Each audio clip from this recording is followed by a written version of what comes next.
Hola amigos, y estamos en este episodio número 65 de nuestro CardioTips podcast para hablar de un tema fascinante, la deficiencia de hierro en falla cardíaca.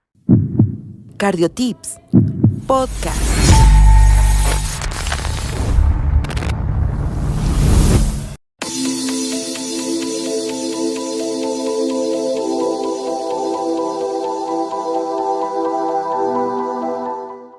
Bueno, hoy quisimos profundizar en este tema que ha tomado especial relevancia y que impacta en la calidad de vida de los pacientes con falla cardíaca, que es el déficit de hierro. ¿Pero de qué se trata el déficit de hierro? La deficiencia de hierro, con las siglas DH en mayúsculas, se define como niveles insuficientes de hierro para cubrir las demandas fisiológicas. Existe una alta prevalencia de déficit de hierro en los pacientes con falla cardíaca, lo que puede afectar tanto a los síntomas como a la calidad de vida. ¿Y qué funciones cumple este mineral? El hierro juega un papel vital en la homeostasis celular. Algunas de sus funciones incluyen ser un componente de la hemoglobina y la mioglobina, contribuyendo al transporte y almacenamiento de oxígeno, actuando como un cofactor importante para las enzimas y proteínas involucradas en los procesos metabólicos oxidativos. Un papel en la biogénesis de microARN, contribuyendo a la función del sistema nervioso central e inmunológico. Además, también participa en la síntesis y degradación de proteínas, lípidos, carbohidratos, ADN y ARN. Como resultado, el hierro es utilizado constantemente por las células de alta demanda de energía. Como lo ven, hay muchos, pero muchos puntos en los cuales el hierro es vital para esas actividades metabólicas. Ahora vamos a ver cuál es la definición de deficiencia de hierro asociada a falla cardíaca. La deficiencia de hierro es independiente de la anemia. Ojo, a veces creemos que porque un paciente tiene 14 de hemoglobina no puede tener deficiencia de hierro, y esto es totalmente falso.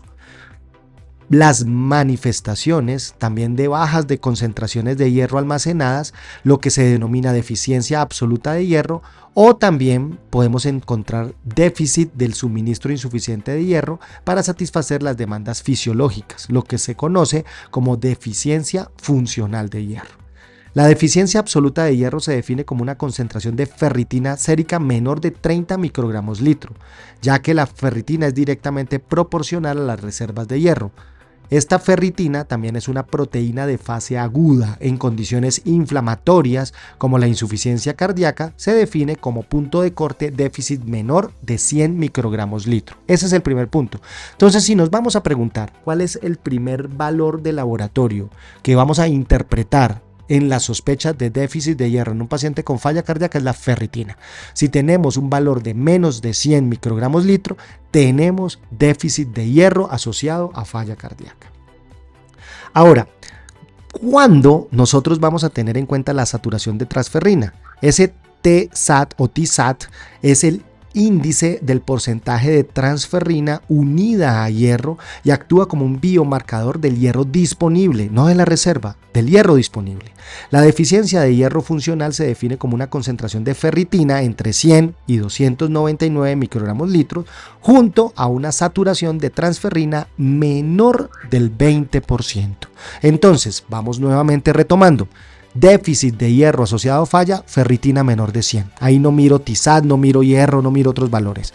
Si yo tengo ferritina entre 100 y 299, voy a la saturación de transferrina. Y si tiene menos del 20%, tengo déficit funcional de hierro.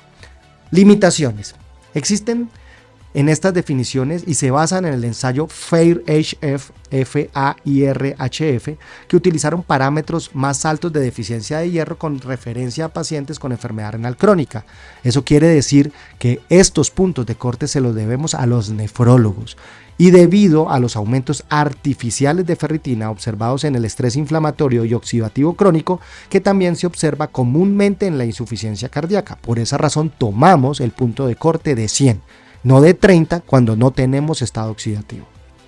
Como resultado, la ferritina puede convertirse en un marcador poco confiable en la enfermedad avanzada e insuficiencia cardíaca aguda, cuando los niveles de estrés son altos. En estos estados, otros marcadores de déficit de hierro como el receptor de transferrina soluble, que no se ve afectado por la inflamación, pueden ser más sensibles, pero aún no se ha demostrado su uso como herramienta para guiar la reposición de hierro. Eso quiere decir, para retomar, que en un paciente con insuficiencia cardíaca vamos a tener en cuenta ferritina y saturación de transferrina. Menos de 100, déficit de hierro. Entre 100 y 299 de ferritina con TISAT menor de 20, hay déficit de hierro. Y si tenemos una ferritina por encima de 300, no tenemos déficit de hierro asociado a falla cardíaca. Pero ¿qué tan frecuente se presenta este déficit de hierro asociado a falla cardíaca? El déficit de hierro es una de las comorbilidades más prevalentes en la insuficiencia cardíaca crónica. Se presenta hasta en el 50% de los pacientes con insuficiencia cardíaca y fracción de eyección reducida, siendo la prevalencia mayor en pacientes clase 3 y clase 4 de la New York Heart Association que en aquellos que son clase 1 y clase 2. ¿Eso qué quiere decir? Que si tengo fracción de eyección de menos del 40% y tengo una NYHA clase 4, la probabilidad es 1 de cada 2 pacientes de tener déficit de hierro asociado a falla cardíaca. Esto es un mundo de gente y tenemos que estar siempre presentes para hacer la búsqueda activa de este diagnóstico. Dentro de los mecanismos que generan las alteraciones por el déficit de hierro en falla cardíaca, existen múltiples y muchas formas potenciales para la génesis en la falla cardíaca.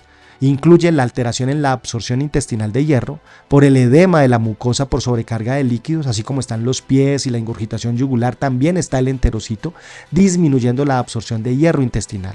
Además, hay una disminución del flujo sanguíneo intestinal, hay un proceso inflamatorio crónico que afecta el metabolismo del hierro ya existente o circulante, y sumado a que los pacientes, en especial los pacientes con falla cardíaca avanzada, poseen una reducción en la ingesta de sus nutrientes. También puede haber una absorción alterada de hierro debido a una mayor degradación de los transportadores luminales de hierro y la ferroportina por la hepcidina, que es una proteína de la fase aguda. ¿Y por qué es importante nosotros ver y diagnosticar estos pacientes con deficiencia de hierro? Este mineral desempeña un papel central en la eritropoyesis y su bajo suministro puede provocar anemia, y la anemia también se asocia de forma independiente con aumento de la mortalidad, la hospitalización por falla cardíaca en fracción de eyección reducida, levemente reducida y preservada, y el riesgo es mayor cuando la anemia es más grave. Es probable que esto se relacione con una reducción del suministro de oxígeno al miocardio, lo que resulta en un aumento de la carga de trabajo y la remodelación miocárdica. Esto se centra principalmente en esa concentración de hemoglobina, pero el miocardio, el miocito, para la contracción, para el adecuado acoplamiento de las fibras miocárdicas de actina y de miosina, para el correcto aporte energético del miocito en cada contracción, es necesario este mineral. Entonces, no necesariamente, así no tengamos anemia, podemos tener alteraciones funcionales de esa célula miocárdica asociada a déficit de hierro. Dentro de las manifestaciones, la deficiencia de hierro puede presentarse también clínicamente de muchas formas, como fatiga, debilidad generalizada, disnea, palpitaciones, dolor torácico, especialmente ante el esfuerzo, cefalea y letargo. A veces creo que muchos pacientes consideramos estos síntomas secundarios a la falla cardíaca y muy probablemente también están siendo exacerbados o aumentados por la deficiencia de hierro en un paciente con falla cardíaca. Los niveles bajos de hierro también se han asociado con la intolerancia al ejercicio en pacientes con insuficiencia cardíaca debido a su impacto en el músculo cardíaco y en el músculo esquelético. Un estudio prospectivo de 155 pacientes con insuficiencia cardíaca crónica estable y una fracción de eyección del ventrículo izquierdo promedio del 26%, o sea, una FEBI reducida, mostró que los pacientes con niveles adecuados de hierro tenían mejor tolerancia al ejercicio que aquellos que no tenían un nivel de hierro normal. Además, los niveles bajos de hierro también se han asociado con una menor calidad de vida independiente del estado de la anemia. Nuevamente viene este punto vital, que dejemos de pensar que la anemia es lo que causa los síntomas y que no podemos tener déficit de hierro cuando la hemoglobina es normal. Dentro del tratamiento, los pacientes con insuficiencia cardíaca que tienen anemia por deficiencia de hierro o deficiencia de hierro sin anemia deben ser evaluados para determinar la causa de la deficiencia y recibir suplencia de hierro. El hierro intravenoso y el oral no han sido comparados directamente en pacientes con falla cardíaca, o sea, no hay un estudio cabeza a cabeza. Sin embargo, los ensayos que han demostrado los efectos benéficos de la suplencia de hierro han implementado hierro endovenoso. Hay estudios de absorción y hay estudios de la cinética del hierro a nivel de la circulación enterohepática, y este hierro que se absorbe a nivel gastrointestinal en las suplencias orales es un hierro no efectivo para la célula miocárdica. Esa es la diferencia en efectividad entre el hierro oral y el hierro parenteral. Dentro del hierro parenteral, la administración de hierro intravenoso produce una mayor absorción porque vamos directamente al torrente sanguíneo, incluso en pacientes con niveles altos de hepcidina. Las preparaciones de hierro intravenoso de primera generación, como el hierro dextrano, deben evitarse debido a un mayor riesgo de anafilaxia en comparación con las fórmulas contemporáneas. Los preparados de segunda generación, como el hierro sacarosa, son eficaces, pero solo pueden administrarse en dosis bajas. Las formulaciones de tercera generación son más termodinámicamente estables, como la carboximaltosa férrica y la derosimaltosa férrica, han demostrado una menor potencial de reducción y por lo tanto permiten administrarse en dosis más altas, una dosis única de carga parenteral. Y en el caso de la carboximaltosa férrica, que es un excelente fármaco, la experiencia la tengo con este fármaco específicamente, se aplica una dosis única en infusión endovenosa equivalente a 750 miligramos o máximo 15 miligramos por kilo, con posterior reevaluación de parámetros de perfil ferrocinético para determinar la respuesta al tratamiento y el requerimiento de dosis posteriores. Las guías actuales, incluyendo la guía EX 2023 de falla cardíaca, incluyen como recomendación clase 1 la suplementación con hierro endovenoso en pacientes sintomáticos con falla cardíaca FEBI reducida y FEBI levemente reducida para mejorar calidad de vida y mejorar síntomas, que al final es lo que buscamos nosotros los médicos, mejorar, que ese paciente se sienta mejor, que el paciente esté más estable, que sus síntomas estén más llevaderos.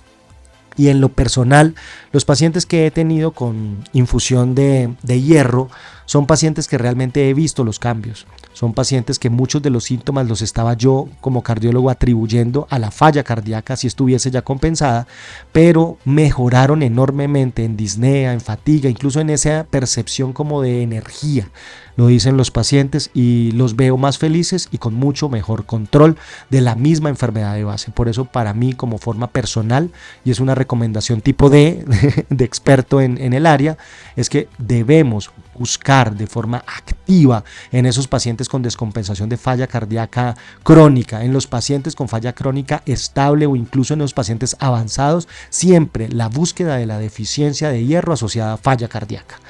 Eso era lo que teníamos hoy para poderles transmitir, y con todo el cariño y con todo el corazón, recordemos, amigos, a cuidar el corazón hasta el último latido. Sigue al Dr. Conte en sus redes sociales: Facebook, Instagram, YouTube y TikTok.